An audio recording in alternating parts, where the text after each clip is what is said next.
The relationship between parents and children is one of the defining ideas of the Dragon Prince.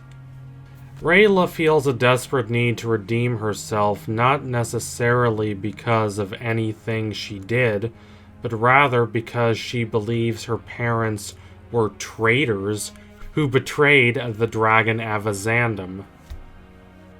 Callum and Ezrin have fonder memories of their mother, but memories are all they have because Avazandum killed her several years before the events of the show.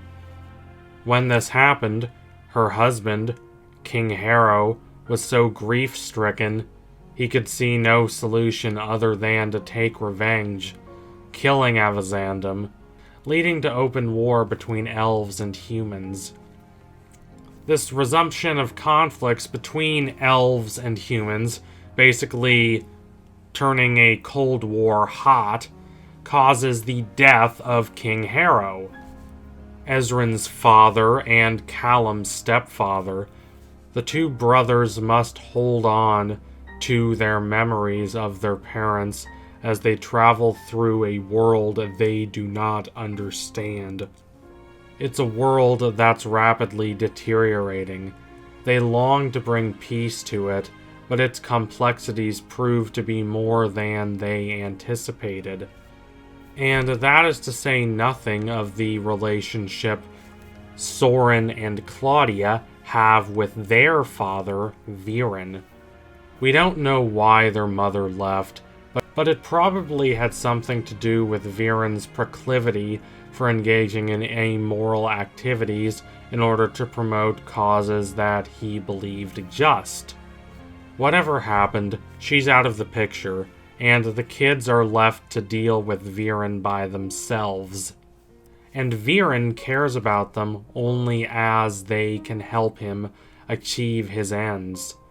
Parents, both living and dead, play major roles in the Dragon Prince.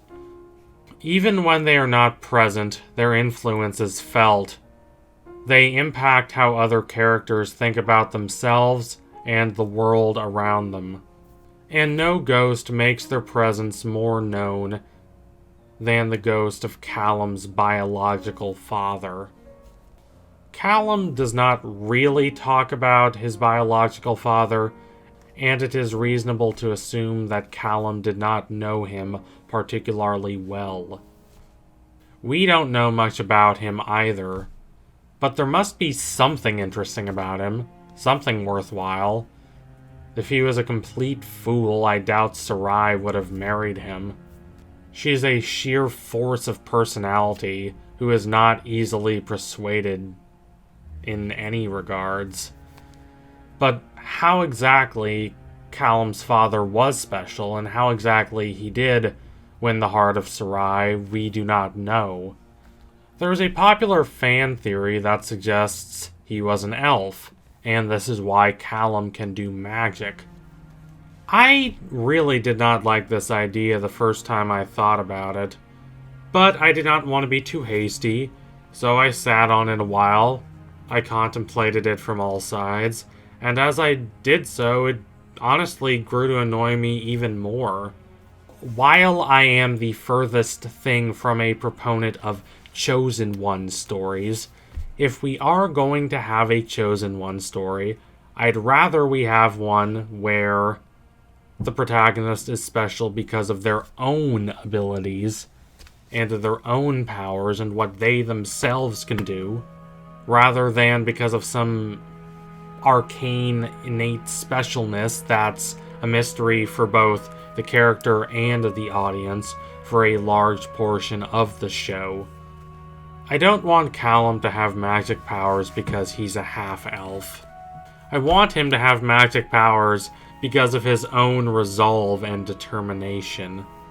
True, making him a half-elf would make him more of a bridge between the human world and the elven world, but that would also make the Dragon Prince even more of an outright copy of Avatar: The Last Airbender, its most obvious influence. Despite how well developed and dynamic the other characters in Avatar were, the focus always returned to Aang, because he was the only one who could defeat Ozai because of his Avatar powers.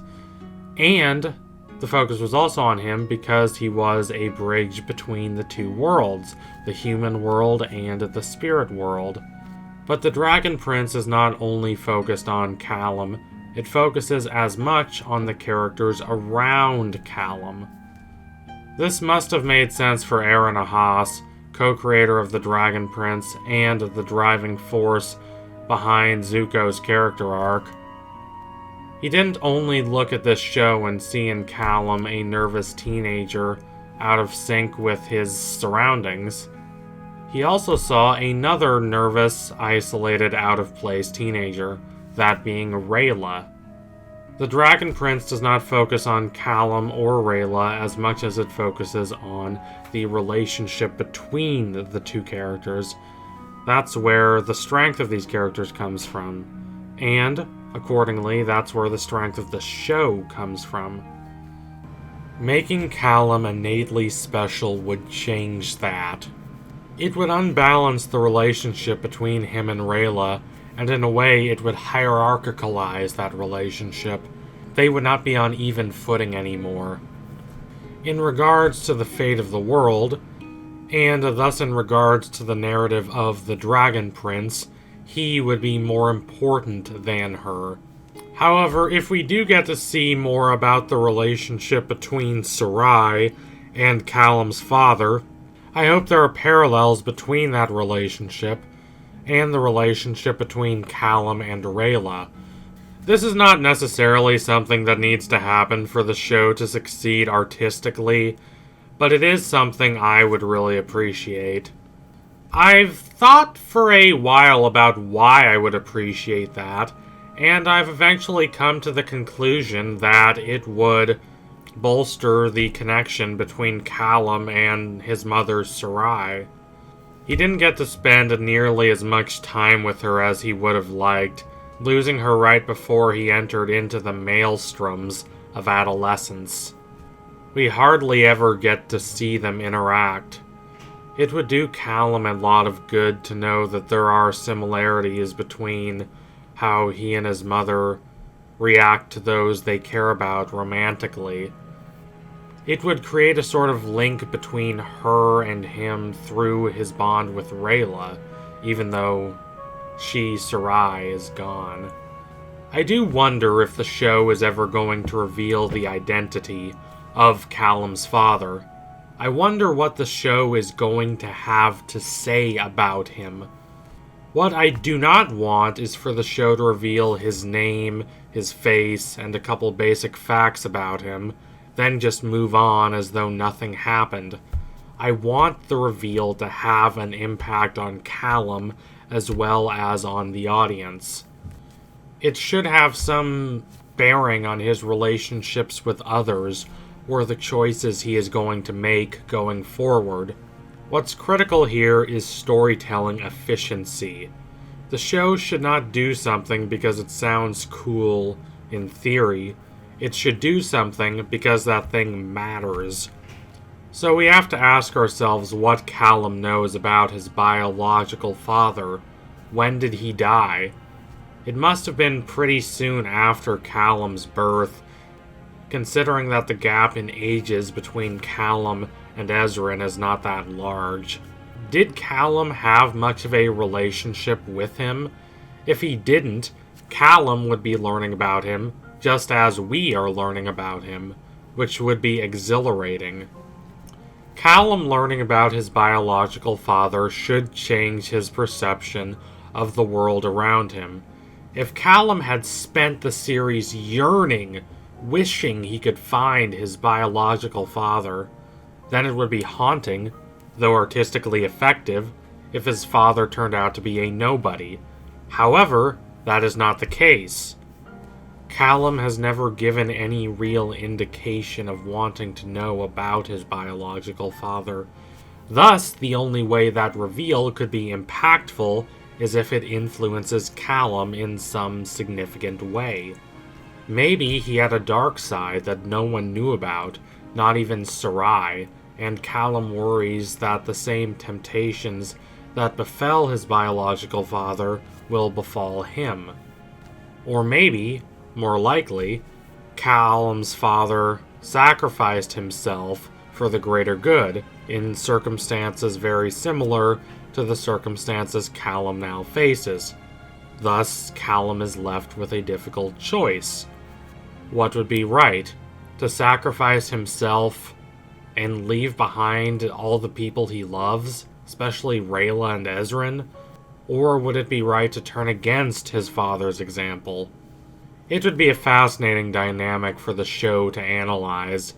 It would be a fascinating trial for Callum to endure. So thank you all for watching. If you liked what you saw today, don't forget to like, comment, and subscribe. Donate to my Patreon if you can and you want to see more videos like this. Keep watching The Dragon Prince. It is a powerful, evocative, brilliant show, endlessly nuanced, and only getting better with time. I can't wait to see what they do with the show going forward. It might be one of our all-time great animated shows by the time it's done.